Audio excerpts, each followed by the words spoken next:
रूस ने आज पूरे यूक्रेन में मिसाइल हमलों की झड़ी लगा दी। आज सुबह सिर्फ 90 मिनट में रूस ने 81 मिसाइलें यूक्रेन पर दाग दी। सिर्फ मिसाइलों से ही हमले नहीं हुए, रूस की सेना ने इस दौरान यूक्रेन पर 8 ड्रोन अटैक भी किए। रूस के निशाने पर एक बार फिर कीव आ गया है। पुतिन एक बार फिर आक्रामक हो गए हैं। सवाल यह है कि बखमुत में मिली हार के बाद ज़ेलेंस्की आखिर आगे क्या करने वाले हैं।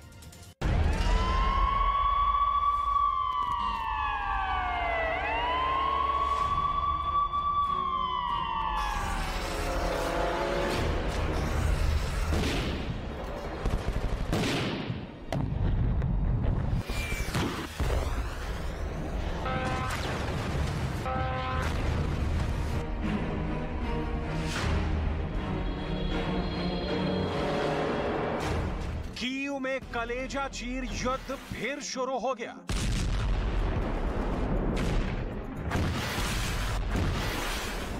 खार्किव में बारूदी खून खराबा फिर शुरू हो गया। लीव में फिर मिसाइलों के प्रहार से हाहाकार है।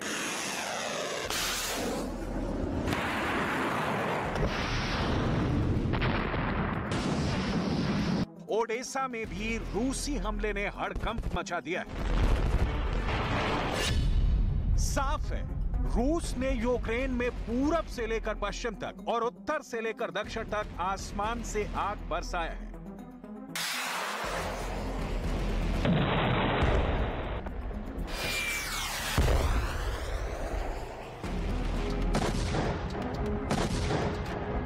बीते 3 हफ्तों में ये यूक्रेन पर रूस का पहला बड़ा हमला है।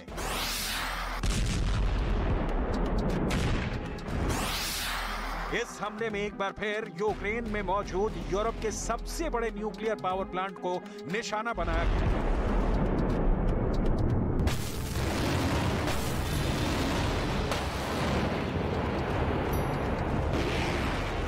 अगर न्यूक्लियर पावर प्लांट के रिएक्टर हमले की चपेट में आ जाते तो यूक्रेन समेत आधे यूरोप में रेडिएशन का तूफान आ गया रहता। ये अनहोनी कितने कम फासले से बच गए, इसे भी बताएंगे। लेकिन सबसे पहले रूस के हालिया हमले कितने बड़े और जानलेवा हैं, इसे जान लीजिए।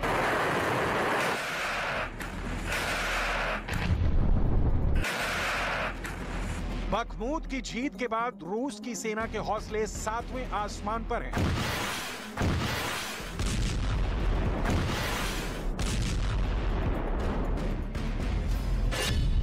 गुरुवार को तड़के सुबह सिर्फ 90 मिनट में रूस ने 81 मिसाइलें यूक्रेन पर दाग दी। सिर्फ मिसाइलों से ही हमले नहीं हुए, रूस की सेना ने इस दरमियान यूक्रेन पर 8 ड्रोन अटैक किए हैं।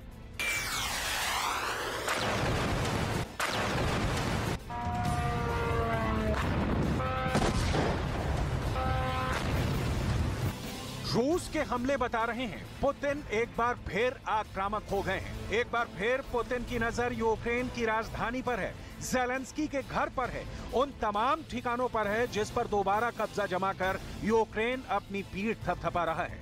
मार्च महीने में एक बार फिर पुतिन का दमन चक्र चल पड़ा है।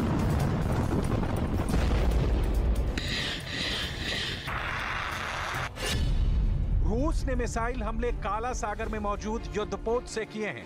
काला सागर में मौजूद पनडुब्बियों से यूक्रेन पर मिसाइलें बरसी हैं। रूस के जमीन पर मौजूद मिसाइल लॉन्चरों से यूक्रेन में तबाही बरसी है।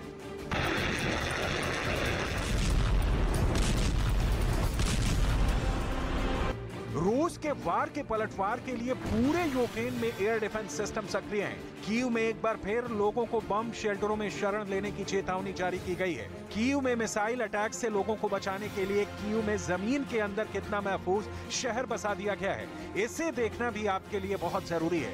लेकिन उससे पहले रूस के हमले कीव समेत यूक्रेन के अलग अलग शहरों में तबाही का दूसरा नाम बन गए हैं। इसे देख और सुन लीजिए। І десь 6:40, 6:45 гахнуло, все, пішли у двір. Люди були поранені, їм допомогу з машин аптечки подавали. Потім машини загорілися, ми спробували гасити автомобільними вогнегасниками, вон трохи припалило. Был первый прилет и включился ТС-5 сразу же. Автоматика сработала. подошел к окну посмотреть, что это происходит, да. Отошел, и начали искры огненные. Ну и окна повылетали полностью по всему дому. Как бы особо больше сказать ничего. У вас все цели в дома? Да, слава богу, я один был дома. 1.5 घंटे से भी कम वक्त में खार्किव में 15 बार हमला हुआ है। लीव क्षेत्र का ज़ोलोचिव्स्की शहर कैसे खंडहर में बदल गया है, इसे देख लीजिए। यूक्रेन के दक्षिणी इलाके ओडेसा में भी रूसी हमले की खबर है। ओडेसा में भी ऊर्जा ठिकानों और रिहायशी इलाकों को निशाना बनाया गया है। रूस ने पूरे यूक्रेन में मिसाइल हमलों की झड़ी लगाई कि यूरोप के सबसे बड़े पावर संयंत्र ज़ैपोरिज़िया में बिजली गुल हो गई। वहीं राजधानी कीव में मौजूद सभी बम शेल्टरों के दरवाजे फिर खोल दिए गए। यूक्रेन की सरकार का दावा है कि रूस के हमले से बचने के लिए कीव में 3000 बॉम्ब शेल्टर बनाए गए हैं। यूक्रेन में पूर्वी यूरोप का सबसे बड़ा और सबसे पुराना अंडरग्राउंड नेटवर्क मौजूद है। यूक्रेन की सरकार ने साल 2014 से ही अपने मेट्रो स्टेशनों में जंग के हालात में उन्हें बॉम्ब शेल्टर की तरह इस्तेमाल करने की तैयारी शुरू कर दी थी। यहां तक कि शहर की मेट्रो के 52 में से 47 सब स्टेशनों को शहर के लोगों को रूसी फौज की बमबारी से बचाने के लिए बॉम्ब शेल्टर में तब्दील कर दिया गया है। इन बंकरों में हजारों लोग छिपकर महफूज रह सकते हैं। नीपर नदी के नीचे बनी एक मेट्रो लाइन के जरिए भी शहर के दोनों हिस्से आपस में जुड़े हैं। कीव में सबसे पहला मेट्रो सबवे 1960 में तैयार कर दिया गया था।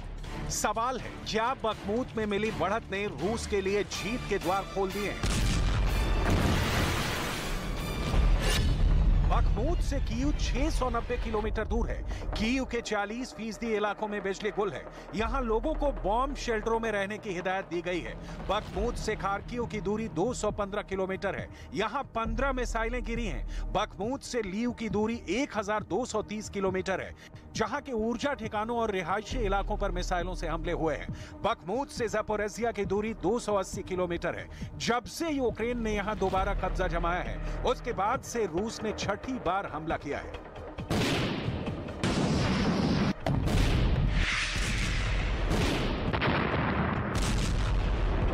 एहतियातन ज़ैपोरिज़िया न्यूक्लियर पावर प्लांट की बिजली काट दी गई है। परमाणु रिएक्टर अपने में अथाह ऊर्जा समेटे होते हैं। परमाणु विशेषज्ञों ने ज़ैपोरिज़िया परमाणु संयंत्र में हुए नुकसान को बहुत बड़ा थ्रेट बताया। Greatly concerned about the unfolding situation in and around Europe's largest nuclear power plant in Zaporizhzhia. Common sense must prevail to avoid any actions that might endanger the physical integrity, safety or security of the nuclear plant. And the facility must not be used as part of any military operation. Instead, agreement is urgently needed to establish Zaporizhzhia as purely civilian infrastructure and to ensure the safety of the area.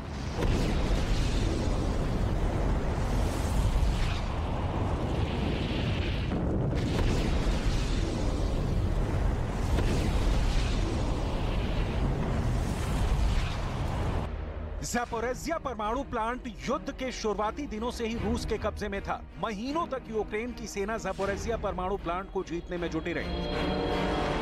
लंबी लड़ाई के बाद Zelensky की सेना ने Putin की फौज को वहां से खदेड़ दिया। इस बीच 11 अगस्त को परमाणु प्लांट के दफ्तर और फायर स्टेशन पर रॉकेट से 10 हमले हुए थे। इसके बाद दोनों देशों ने एक दूसरे पर प्लांट पर हमले करने का आरोप लगाया। लेकिन परमाणु प्लांट के पास हुए इन हमलों ने पूरी दुनिया के माथे पर चिंता की लकीरें खींच दी, क्योंकि अगर ज़ैपोरिज़्ज़िया परमाणु प्लांट को नुकसान पहुंचा तो नतीजा विनाशकारी होगा। ज़ैपोरिज़्ज़िया न्यूक्लियर प्लांट यूरोप के सबसे बड़े न्यूक्लियर प्लांट में से एक है। यहाँ 6 न्यूक्लियर रिएक्टर हैं। न्यूक्लियर प्लांट पर कब्जा जमाने के लिए रूस की सेना ने इसके कंट्रोल बिल्डिंग पर अटैक किया था और ज़ैपोरिज़्ज़िया न्यूक्लियर प्लांट को अपने कब्जे में ले लिया था। अगर रूस और यूक्रेन की जंग की वजह से इस परमाणु प्लांट से रेडिएशन फैला तो लाखों लोगों की जान जा सकती है। यूक्रेन के हाइड्रोमेट्रियोलॉजिकल इंस्टीट्यूट ने इस खतरे को लेकर बहुत ही गहन रिसर्च की है। रिसर्च का डेटा बहुत बड़ी वार्निंग दे रहा है। संस्थान के डेटा के मुताबिक अगर ज़ैपोरिज़्ज़िया न्यूक्लियर प्लांट से रेडिएशन फैलता है तो सबसे खराब हालत सेंट्रल यूक्रेन की होगी। वहां विस्फोट से तत्काल कोई असर देखने को नहीं मिलेगा। इसके बावजूद आसपास के सैकड़ों किलोमीटर के इलाके में रेडिएशन फैल जाएगा। विस्फोट के बाद प्लांट से रेडिएशन के बादल निकलने लगेंगे, लेकिन इंसानों की आंखों से देखना संभव नहीं होगा। लेकिन प्लांट से निकले रेडिएशन वाले कण यूक्रेन की सीमा से बाहर निकलकर यूरोप में, इसमें Estonia, Latvia, Lithuania, Poland, Slovakia, Hungary, Romania और मोल्दोवा जैसे देश शामिल होंगे, जहां रेडिएशन का खतरा बढ़ जाएगा। इनमें से अधिकांश देश नाटो के सदस्य हैं। ऐसे में अगर वहां रेडिएशन फैला तो वो युद्ध रूस बनाम नाटो में भी बदल सकता है, जो यूक्रेन युद्ध से कई गुना ज्यादा खतरनाक होगा।